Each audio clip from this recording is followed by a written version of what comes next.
project 9. So for project 9, I need NumPy, I need Pandas, I need Matplotlib, I need train test split, which I will import from sklearn.model selection. I need metrics, which I will import from sklearn.metrics. Similarly, I need ridge regression. And the new thing, or the most important thing in this project, is grid search CV. So I will import grid search cross validation, or in short, grid search CV, from sklearn.model_selection. So let's run this cell to import all these files. So in this project, I am going to use regression_data. So that data set is present in the folder known as regression analysis. We know from many of the previous lectures that if we want to import our dataset in Google Colab environment that is present somewhere in our folder, we need to mount the drive, we need to set the path. So we have already mounted the drive, we have already set the path. You can see that the path has been set, that is a drive, my drive, course material, supervised machine learning, and inside the supervised machine learning, I have a folder regression analysis. So that dataset regression_data is present inside this folder. Let's read this data. Now it's time to see the data. So we can see that this data set has two columns. The first column is called independent data, which is basically the feature of the data set. And the second column is called dependent data, which is the target value for this data set. Now we can see that our data has 30 samples. So we can confirm this by running data.shape command. So it has 30 samples and it has two features. The first feature, two columns basically. The first column is the feature and the second column is the target variable. Now here I am extracting the feature and the target variable. And I am also checking the shape of my feature. Now the shape of my feature is 1. That is, I only have one feature in this data set and we have 30 samples. So that data set which we have just read is will be used as a training data set. Now let's create some testing data. So for testing data, I am using np.linspace function. I am creating the 30 samples for the testing data as well. Our training data has also 30 samples. Then the minimum value of the testing data is 1.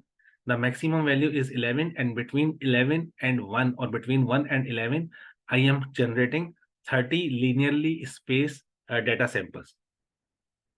Here I am reshaping the data so that I can transform into a column pattern. Let's run this cell to see the test data. So this is our test data. It has 30 samples between the minimum value of 1 and the maximum value of 11.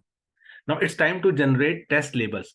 So here I am equating test labels is equals to training labels. So both test and training labels are same, but training data and the test data is different. Now it's time to apply ridge regression. So here I am instantiating my ridge regression.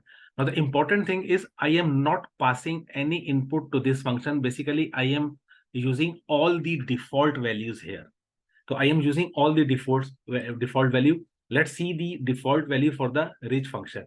So for this, we have to type help and we have to write the function, which is ridge. And let's run this cell to see the document of a ridge regression.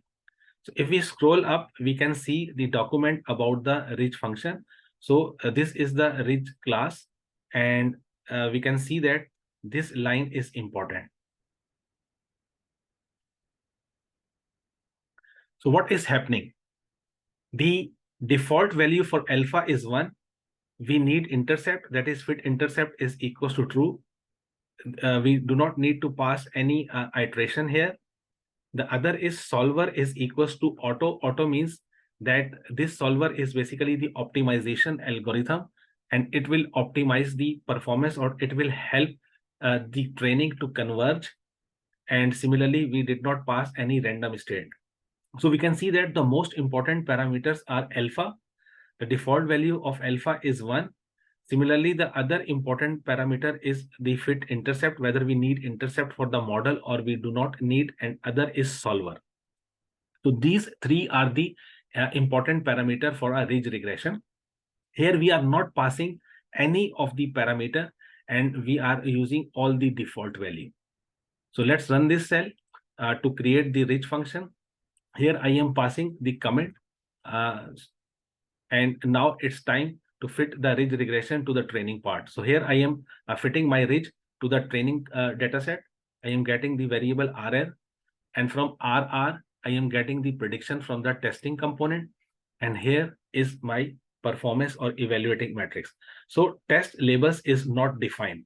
So I am getting an error that test underscore labels is not defined. It means I need to run this cell first. And now I need to run this. So I can see that the value of root mean square error is quite high.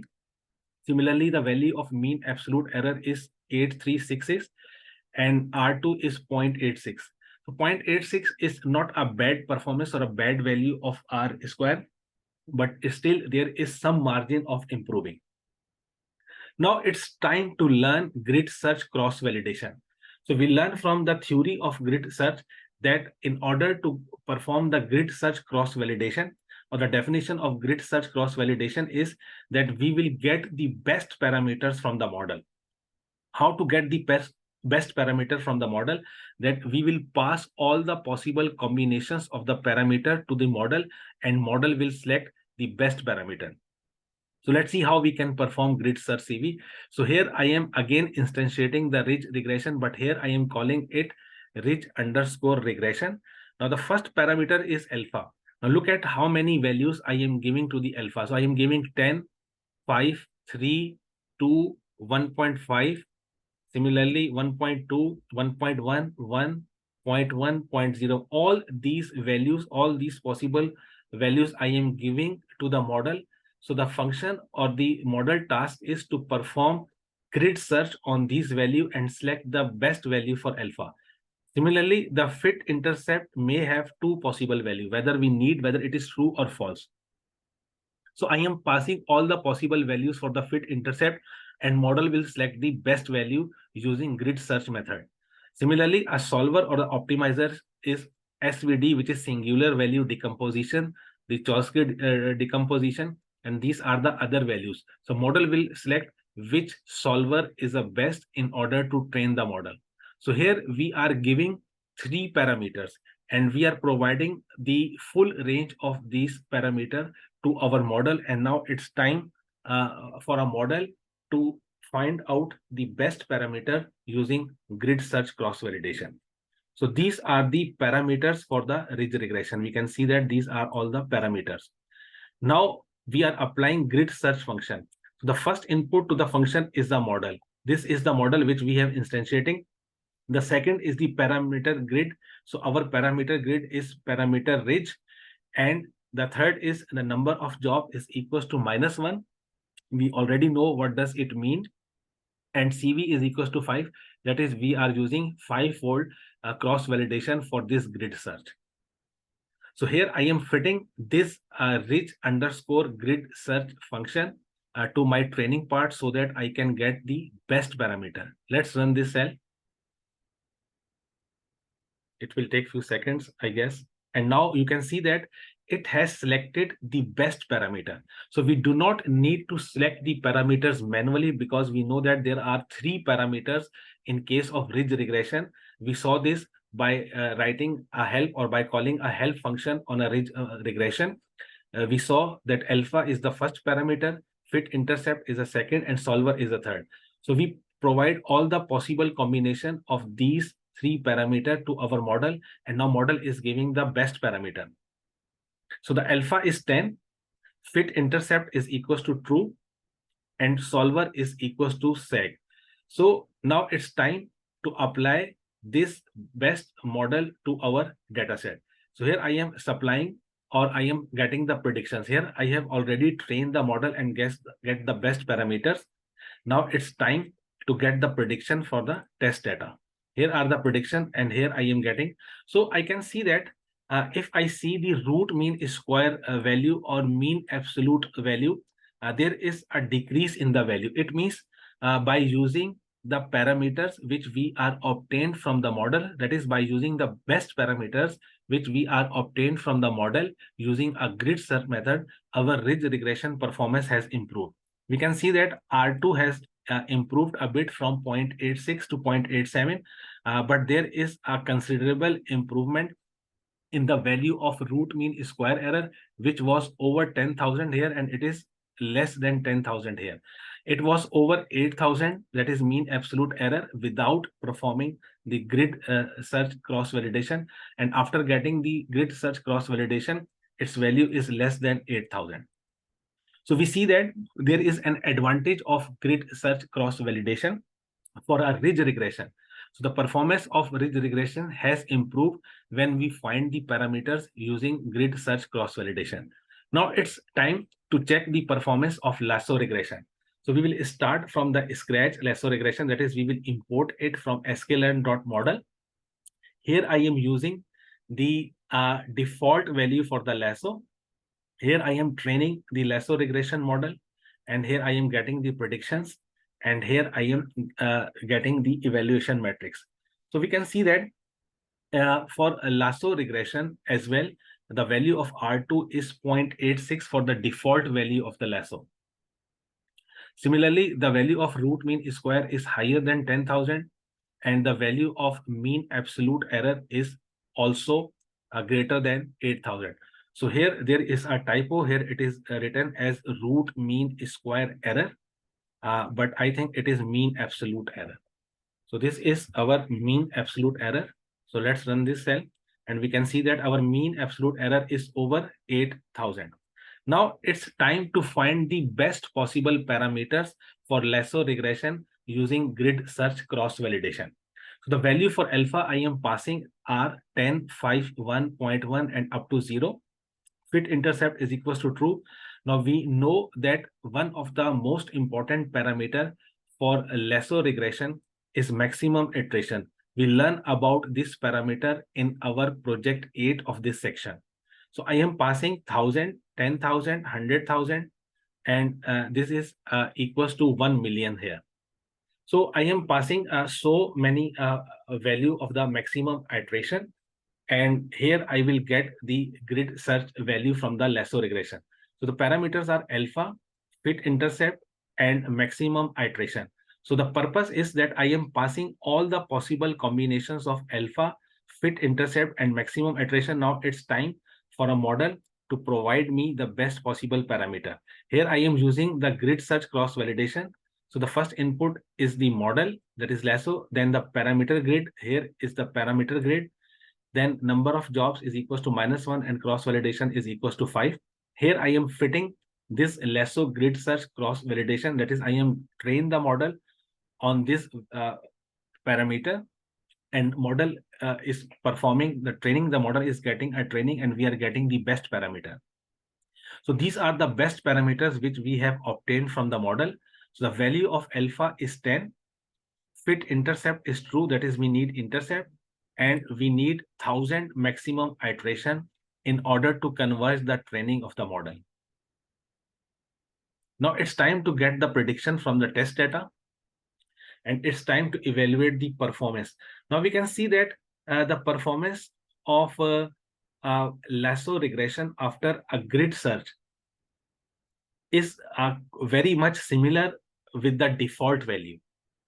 So if you remember, the default value of lasso regression is basically, if we see, the maximum iteration is equals to 1,000, and the default value is of alpha is equals to 1.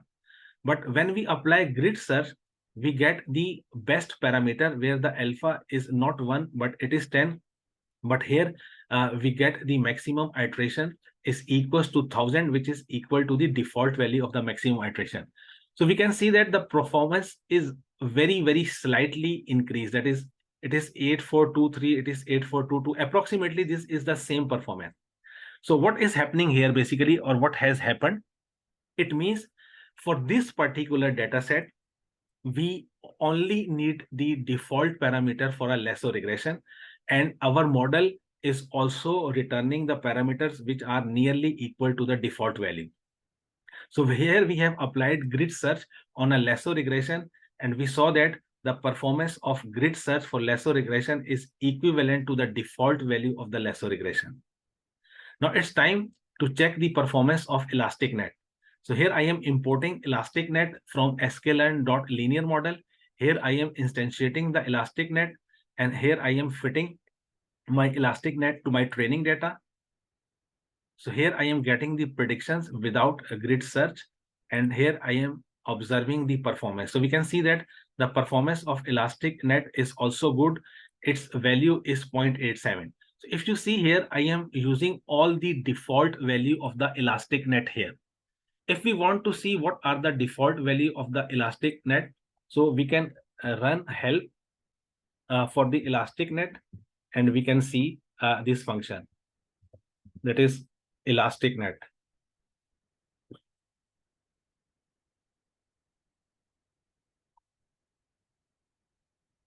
So if we scroll up to see the class, so we can see that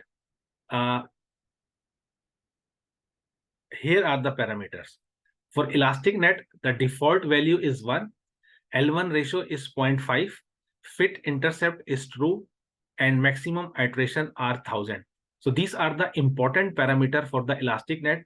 So here we are not passing any input parameter. It means we are using all these default values. So in the first step of elastic net, we did not perform any grid search CV yet, but we are using the default value of the parameter. Now it's time to get these parameters from the model, that is to get the best parameters from the model using grid search. So when we will apply a grid search on elastic net, here I am providing all the possible combination of L1 ratio. You can see 0, 0.1, 0.2, 0.3, 0.4, 0.5. So default value is 0.5. And we also know that if L1 ratio is 0.5, it means both ridge and lasso are contributing equally to the elastic net regularization, which is the combination of both the regularization. The highest value is 1. So the range of L1 ratio is 0 to 1, and I am passing the range as a parameter. So this is my L1 ratio. The second parameter is fit intercept. Here are the maximum iteration. So we can say that this is the maximum iteration, and okay, I need to run this cell first. That is, I have to initialize the L1 ratio. Here I am getting the best parameter. So we can see that grid search CV. So the first input is a model. The second input is a parameter grid. Now here the parameter grid is very large, as we can see that this is our parameter grid. That is the L1 ratio. All these values are L1 ratio. Then we have a fit intercept. We have maximum iteration. We have the value of alpha. So you can see that for elastic net regularization, we have 4 parameters. So the value of alpha is 1, 2, 3, 5, 10, and 100. Now I have obtained the best possible parameters from the model. The model select alpha is equals to 1, fit intercept is equals to true, L1 ratio is equals to 0.6, and maximum iteration is equals to 1. So if you remember that the L1 ratio, the default value is 0.5. So basically we are close to default value. So alpha is equals to 1, that is also a default value. But the maximum iteration is 1000. Here the maximum iteration is 1. So all these value are approximately the default value. Let's see the performance. So here I am getting the prediction from the test component of the data, and here I am observing the performance. So we can see that the performance is not improved. It is almost the same as that of the performance which we obtained from the default parameter of the elastic net. The reason is when we perform grid search on this elastic net, so the model is returning the same parameters which are the default parameters. So we see that in grid search for elastic net, the performance is not improved, and the reason is the model is returning the same value of the parameters which are the default value. Therefore, the performance with the default value and the performance with grid search parameter is approximately same. So in this project, we learn how to implement grid search cross validation in Python. We apply grid search cross validation on all 3 kinds of regularization techniques, that is on ridge regularization, on lasso regularization, and on elastic net regularization. We saw that for ridge regularization, the performance increases after grid search. However, for lasso regression and for elastic net regularization, the performance remains the same because the model, after performing the grid search, is returning the same values for the parameter as that of the default values. So I hope you understood this lecture. Thanks for listening, and I will see you in the next lecture.